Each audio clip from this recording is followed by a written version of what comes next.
comparing is natural. And it's reassuring. Kelco.com compare prices before you buy.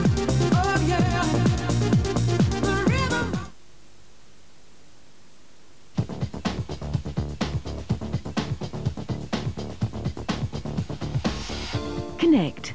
Mental Health Befriending Scheme is looking for volunteers to befriend people who are lonely, isolated and experiencing mental health problems.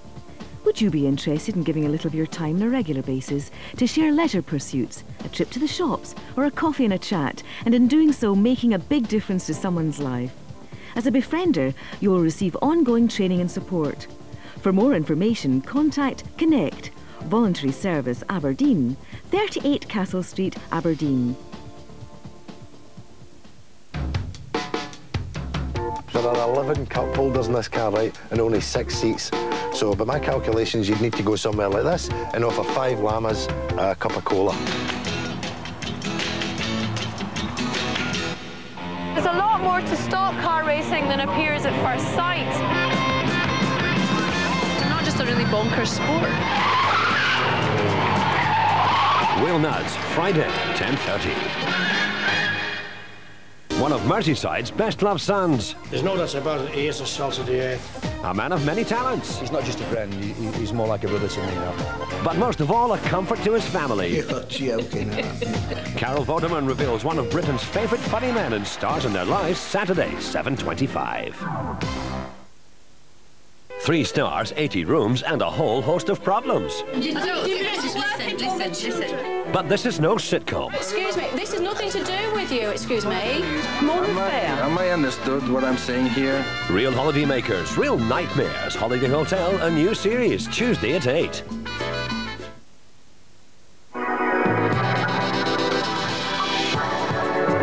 At midnight, Don Johnson stars in our late-night movie, The Hotspot. And before that, at 11:30, there's comedy in Veronica's Closet. But meanwhile, over to ITN. Blair puts himself on front line of government fight back. Tributes for Robert Runcie, the reluctant Archbishop. Last orders as Betty Boothroyd leaves the Speaker's chair. And the British world champion still fighting for affection.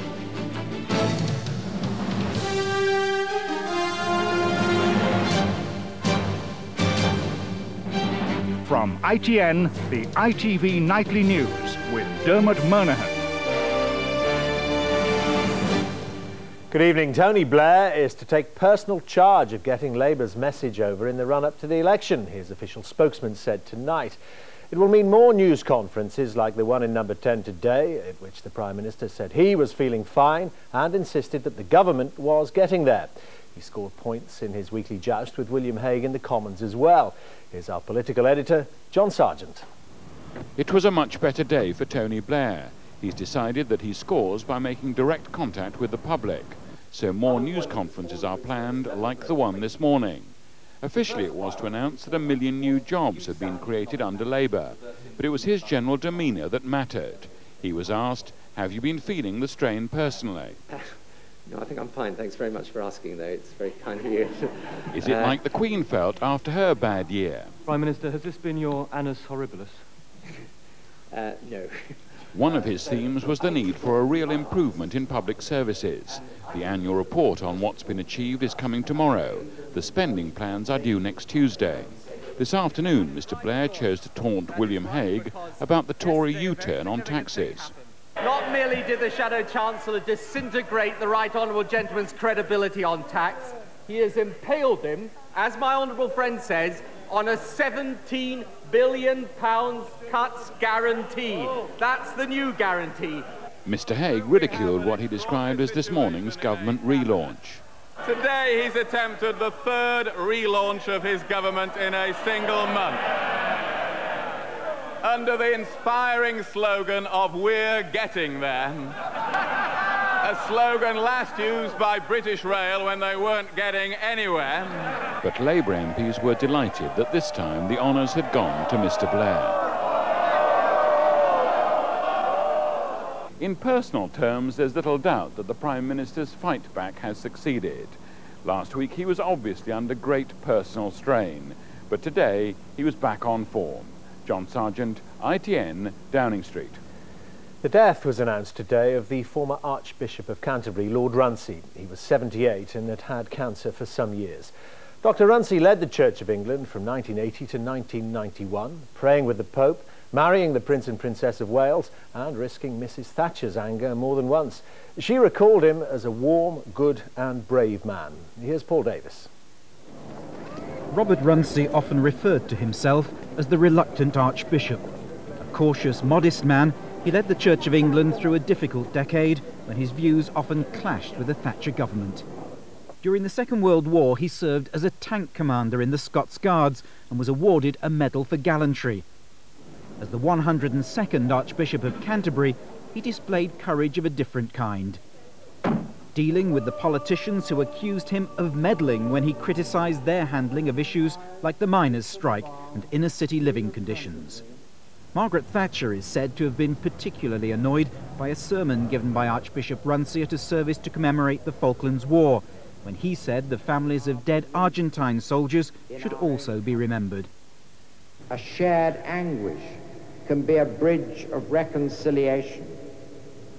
When I look back on what he actually said in for example, the Falklands conflict, and he was quite right to emphasise compassion for the Argentinians. Lord Runcie was committed to church unity. He welcomed Pope John Paul II to Canterbury Cathedral, and the two prayed together, though the debate then raging in the Church of England over the ordination of women priests was becoming an obstacle. Charles Philip Arthur George. Lord Runcie officiated at the wedding of the Prince of Wales and Lady Diana Spencer, and later, when their relationship ran into trouble, tried unsuccessfully to help.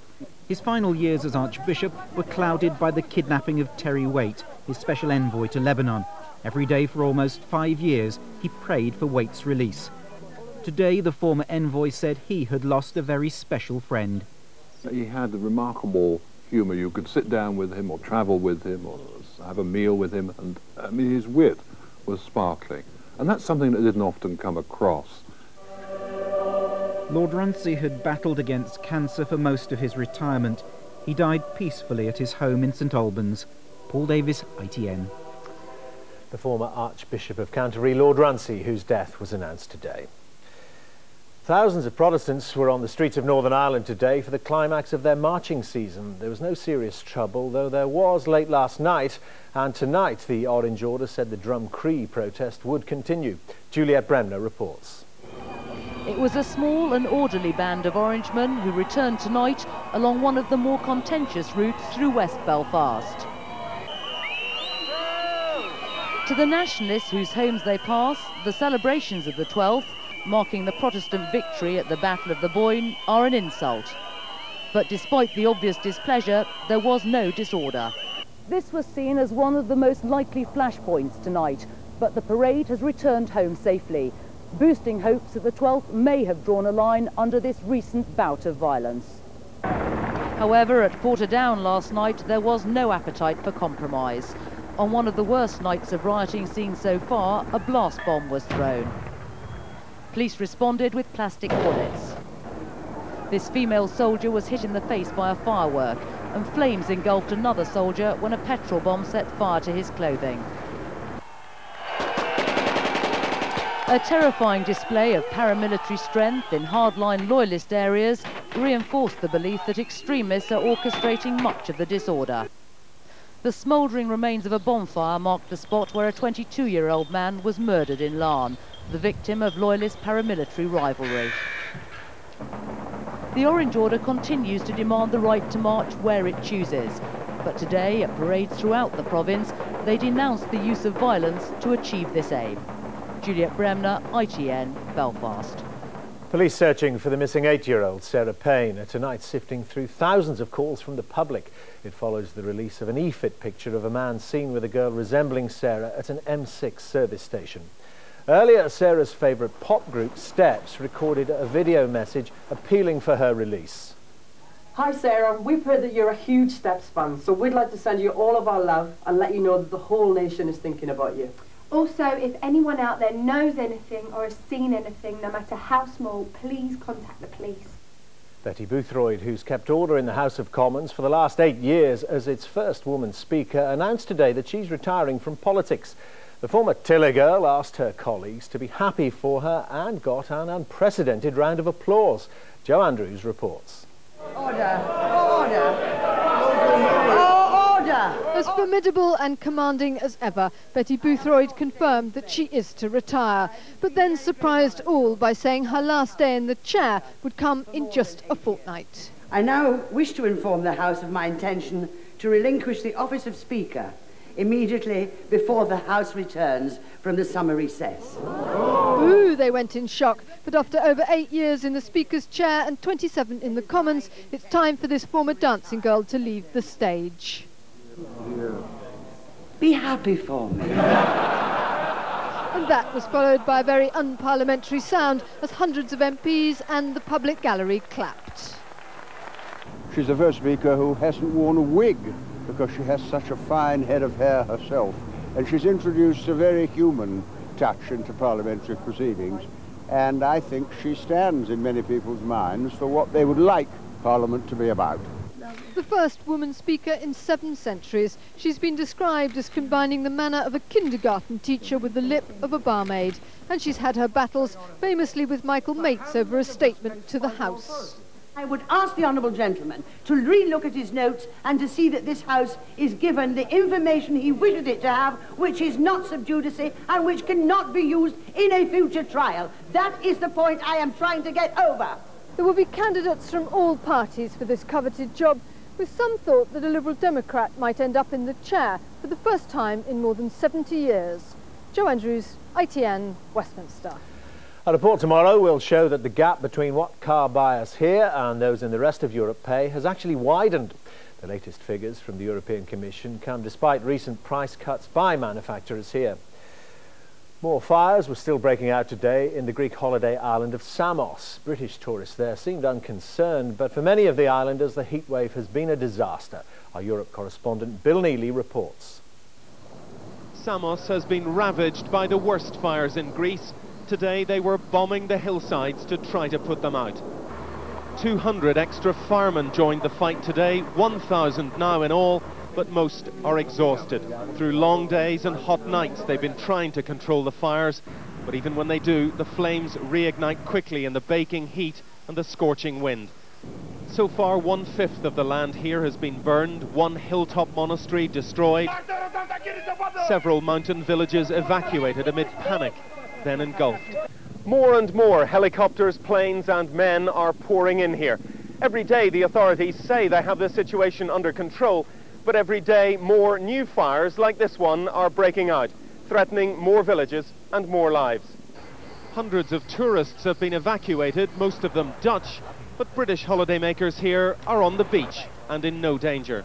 We was a little bit apprehensive at first, but we've had no problem with it at all. I've always accepted that there are fires in Greece, so I didn't really take that much notice of the fact that there was a fire here at all. The fires are being fanned by winds from Africa's Sahara Desert, and today they picked up again. The authorities know this is not over yet. Bill Neely, ITN, Samos. Britain's world heavyweight boxing champion Lennox Lewis confirmed today that his fight this weekend against the South African Franz Berter will be his last in this country. Then it'll be back to America, maybe to take on, as he put it, the has-been Mike Tyson. Peter Staunton reports. It was billed as a head-to-head news conference, but as the minutes ticked by, Franz Berter got sick of waiting for the champion. He walked out, leaving the stage clear for Lennox Lewis to make his entrance. There was no need for a big police presence. A few dozen office workers gave him a polite round of applause. Lewis doesn't have Mike Tyson's universal appeal. He's rarely fought in this country. There's little financial incentive. Saturday night will be the last time he'll step into the ring on British soil. Berter should cause him little trouble. After that, the big question is when, if ever, he'll fight Tyson. The showdown the world of boxing is desperate to see. I'm the undisputed heavyweight champion of the world. I look at Mike Tyson as a has-been, as a circus show right now, and if he wants to prove me wrong, let him step into the ring and try and prove me wrong. But the immediate problem is ensuring that the venue is full on fight night. Remarkably for Lennox Lewis's last ever fight in Britain, they're struggling to fill the hall. He'll never replace Frank Bruno as the lovable British loser. All Lewis demands, though, is respect for being simply the best. Peter Staunton, ITN Sport, East London. Some of the grotesque latex puppets from ITV's Spitting Image series went on sale tonight in an auction for a theatre charity. Linda Kennedy saw what people were saying about them and what they're paying for them. How often have I told you that cabinet time is not to be used for hobbies? Throw it in the bin, Michael. He was one of the show's biggest victims. Finally tonight, Michael Heseltine saw the spitting image, which made him suffer, but not sulk. Any offence to my vanity would be if I hadn't got one. You can't insult politicians by exposing them to publicity. We love publicity. Paddy Ashdown looked less certain during another delicate encounter at this charity auction, which sold some rubber replicas tonight, but invites bids mainly on the internet. With one puppet back with her master, so far the hottest lot online. I'm currently up to $10,000, still underpriced for the greatest Prime Minister this country has ever known. Unlike her successor, for whom no bids yet. The online auction is still going on, and not till next week, when all of the bids are in, will we know which has been the most sought after spitting image puppet. I think you'll find that's me, definitely me. You always did talk a load of rubbish. Of Oh, course don't it's you going to be start. me. I thought I was got Linda Kennedy, ITN, Oh, Sotheby's in central London. Rubbery. The headlines again. Tony Blair is to take charge of getting Labour's message over ahead of the next election, with more prime ministerial news conferences. And there have been tributes to the former Archbishop of Canterbury, Lord Runcie, whose death was announced today. Tonight's financial figures: the FTSE 100 index closed more than 40 points up on the back of big gains in Vodafone and HSBC shares. In New York, the Dow rose, getting on for 60 points, and the Nasdaq high-tech index closed at a 3-month high. The pound was down almost 0.5% against the dollar. Now the view from tomorrow's papers. And The Guardian says Tony Blair's political fight back swept aside uncertainty about the government's direction. It pictures the retiring House of Commons Speaker Betty Boothroyd with Jack Straw. The Times leads on an independent report claiming that crime figures are 20% higher than official police versions. Police sources said the findings were explosive. A smiling Betty Boothroyd is also on the front. The Telegraph's front page is dominated by Miss Boothroyd's retirement after the summer recess. It says the decision has triggered a race to succeed her. The Daily Express has the story of two parents who were told by a judge they couldn't force doctors to prolong the life of their terminally ill baby. The photograph shows the film star, Patsy Kensit. And the Mirror has a picture of the Princess Royal's daughter, Zara Phillips, embracing her brother Peter at his graduation. It leads on a story of a husband who's on trial over claims he got his best man to kill his wife. And that's it for now. We're back tomorrow at 11 from all the ITV Nightly News team. Goodbye.